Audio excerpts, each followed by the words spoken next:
My name is Chidi Ikenna Amobi. I am welcoming you back to this wonderful program, the wonderful edition of Future Leaders Forum. Future Leaders Forum is where we tell you what you need to know as a youth, what you need to know as a man, what you need to know as a woman. We try to bring to your notice a lot of things that are happening around you, that maybe you'll be asking yourself, how do I go about this? How do I go about that? Who do I ask this question? Who do I ask that question? So we are bringing all the questions, all the things that are disturbing the youth, that are disturbing the society today in general. Then we discuss it here. This morning, I am going to discuss with you one point that is disturbing things in the families. I'm going to discuss with you the topic that says, why most marriages crash within 1 year.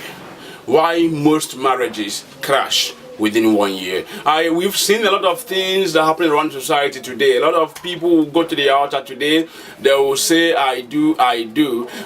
Do you love this man? Do you want your heart to be bound by this man? Do you want everything you have to be by this woman? And everything and everything and everything. The man will say, yes, I do. The same thing goes to the woman. She will still say, yes, I do. Now, after 1 month, 2 months, 3 months, 4 months to 12 months, you'll find that that marriage is no longer existing. That marriage is gone and gone forever. Now, what is the problem? What is the cause? What could be the reason for such breakages in marriages? That is what I'm going to discuss with you right now. So you sit back and enjoy. Thank you very much. Number one we have to discuss on that is trust. Trust is something that is very important in marriages. You know, most people don't really trust their partners. Most people I don't know where you meet your wife, I don't know where your wife met you or ever, but there's this distrust between the man and the woman, you know, and which sometimes the man cannot really or believe completely what the woman says, and vice versa. Then before you know it, maybe your wife told you her name is Jennifer, and finally you got married to her. You find that her name is Nkechi. You'll be like, what did you tell me it was Jennifer before? She will tell you that was how it used to be, that I can even get married and all that. And by saying that, as a man, you'll be okay. Okay, that means there are still other things you still say to me that could still be lies. Okay, the trust from that man will be like diminishing, be like coming out, be like dwindling, you know, by the day. Then it's better you tell your husband or your wife who you are. It's better your wife or your husband understands you. If you are in the gutters, tell her I am in the gutters. If you don't have any father, if you don't have anything, tell him or her I don't have anything. Be yourself. Tell your husband, tell your wife who you are. Your prospective wife, not when he's carrying you in a car, going from one point to the other, enjoying and all that. Do you know who you are enjoying with? Do you really know, apart from the lovey thing, apart from I love you, excuse me, people should understand that saying I love you is not just a very simple word that I can just say. Baby, I love you. Hey, Baba, I love you. Excuse me. For you to say I love you means everything this person does is okay. And you know what I'm saying? And not just because you want her to buy you a bottle of beer, a bottle of drink, and you keep saying I love you. That is, by the way, we're going to that later on. Then you need to make your husband to trust you. You need to make your word A to be A, B to be B, C to be C. That is one thing that will guarantee the trust your husband has for you, the trust your wife has for you. If you're going to the market, let it be to the market. If you're going to see a friend, let it be to see a friend. Then if somebody now calls your husband and say, young man, I saw your wife going to see or in a friend's house, so and so and so. Yes. What the man would respond is this: yes, I know about it. You know, I got my point. But if you tell your husband I'm going to the market and you ended up at the shop, at the wherever, in a friend's house or wherever, then and somebody calls your husband and say, I saw your wife at wherever. Then I'm like, go. Then you'll be angry. You know what I'm saying? Because based on society we are into today, the mind of that man will begin to go somewhere, that this woman is really cheating on me, this woman is not really open to me, this woman is not really who I think she is. Okay, we shall see, and all that. And that kind of thing used to become a problem in marriages. So one thing you need to understand that will cement your marriages, not just that love I said you say with your own mouth, it's all about that thing that can cement your marriage, that can cement your relationship, that can cement your love with this partner of yours. Trust. Let him trust you. If you tell him you're dark, please be dark. If you tell him you're fair, please be fair. If you tell him you're fair, please be fair. Don't be dark and be fair while you told him or you told her that you're dark. Excuse me, do you know that a woman can still love you even if you don't have money?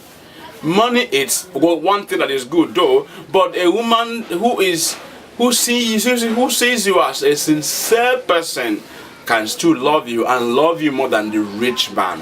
Haven't you seen where three suitors will be coming to a lady?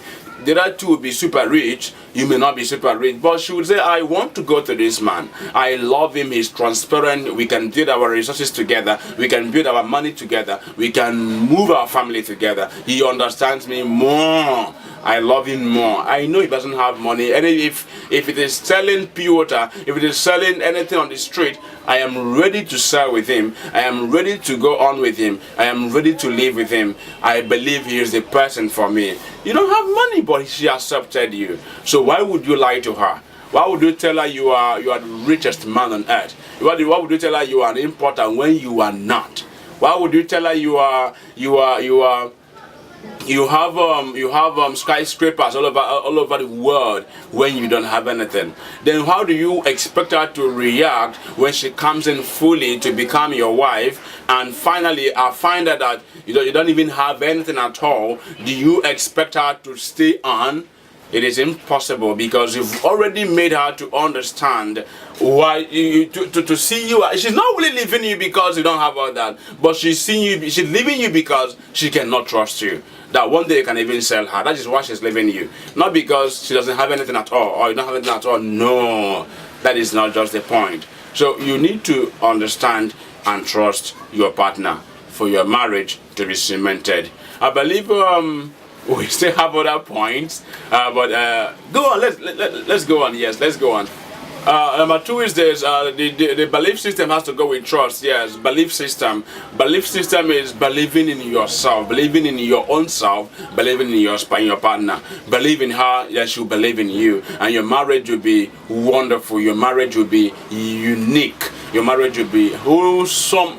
Your marriage will be wonderful, because you know what she can do, she knows what you can do, and even if external person wants to come in to say one or two things and all that, even maybe your mother-in-law, her mother-in-law or whoever, but because you believe in her and she believes in you, she knows what you don't like, you know what she doesn't like, and before you know it, she will know how to systematically carry herself along and carry yourself along, so that there will be no traces of errors in the family, because somehow they will tell you your mother is this, your mother is that. Those things we'll come to that one later as a different topic, why mother-in-laws are really not the problems in the marriages. We'll come into that on a different topic on a different day. Maybe tomorrow we're going to tell you all that. But this time around, you need to believe your husband, believe your wife, so that your marriage will be wonderful. Number three, prayers. Any marriage that is out of prayer is really out of I don't know how to put it, but you need to always pray together. If you get your wife, learn to pray with her.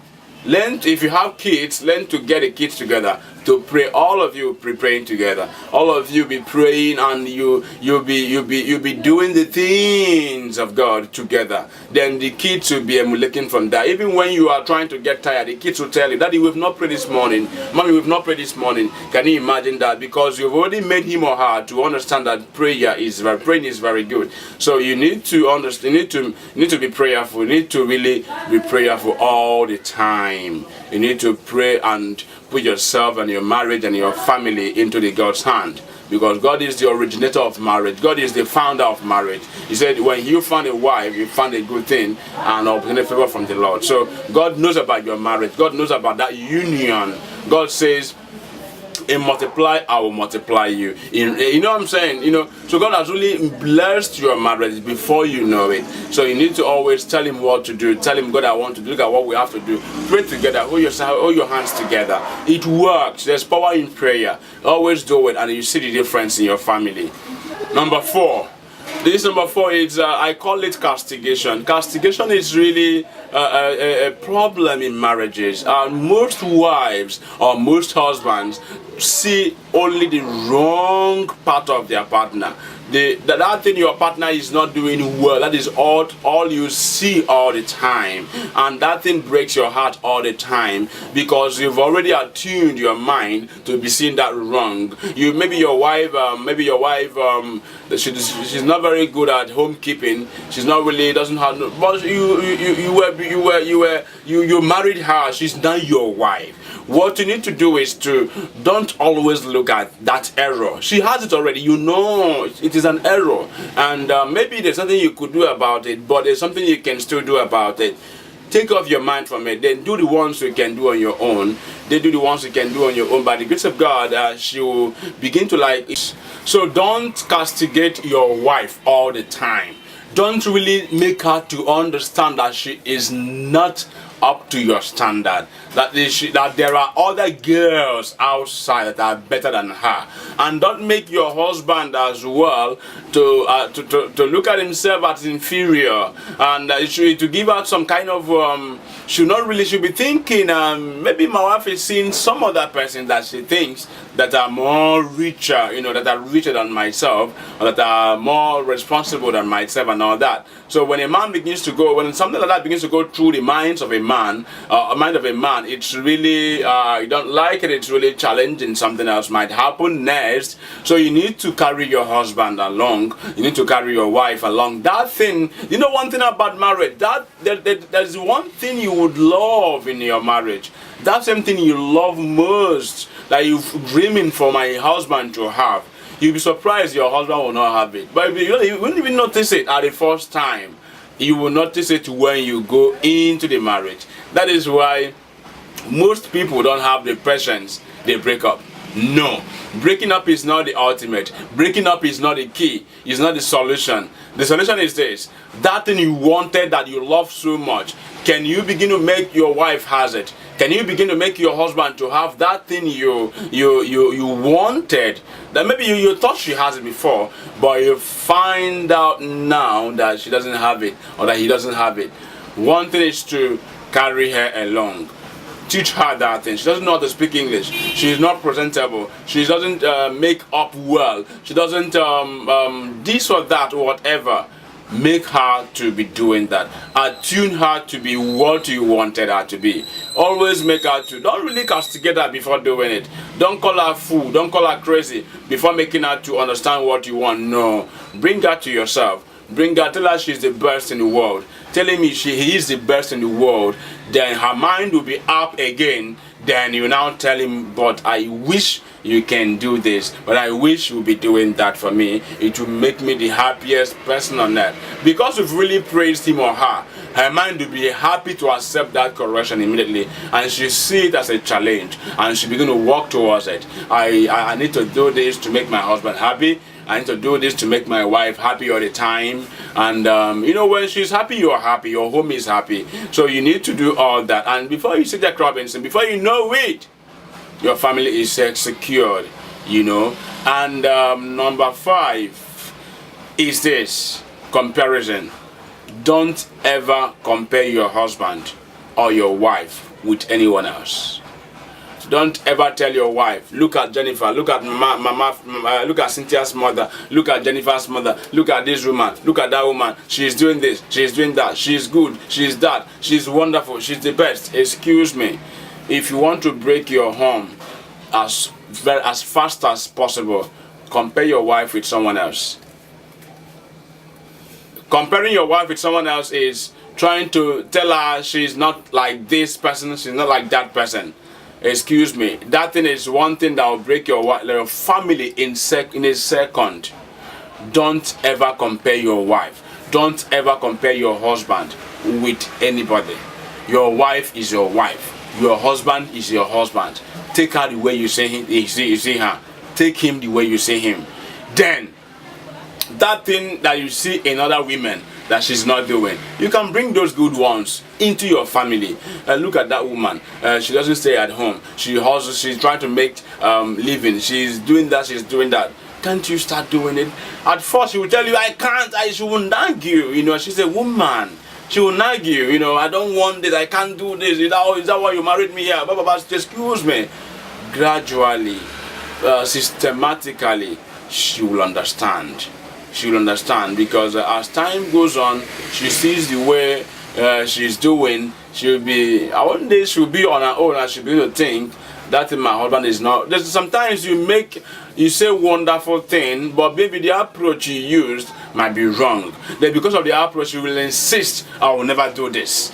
Because of, she's not really insisting because what you said was not right, but she's doing that because the approach you used was wrong. And if she's doing it, she'll be like doing it to be like someone else. No, make her to be herself. Then bring those things. You don't even tell her who has those ethics, those characters you want her to emulate. Just, baby, I want, if you can be doing this, if you can be doing that, I think we'll be happy. But make sure you at least there are some things she's doing that are good.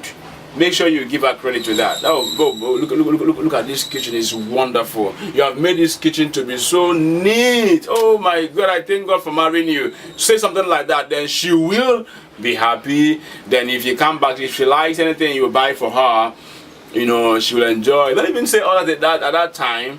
But maybe at night, like, I'm thinking, you know, you are this good for me. In fact, you're the best in my life. You're the best in my marriage. You're the best I can ever have. But I'm really thinking of something. Look at what I'm thinking of. Look at what I'm thinking of. I wish you can start doing this as well. I wish you can. Before you know it, you will start it at that time. It's just a simple formula. You know, so you have the key to the happiness of your home. You have the key, whether you are a man, whether you're a man. You have the key. Know when to talk to your husband. Know how to talk to your husband. And your family will be wonderful. And you will enjoy your family. What I said is, if what I said is meaningful and useful, subscribe to this channel and leave a comment below.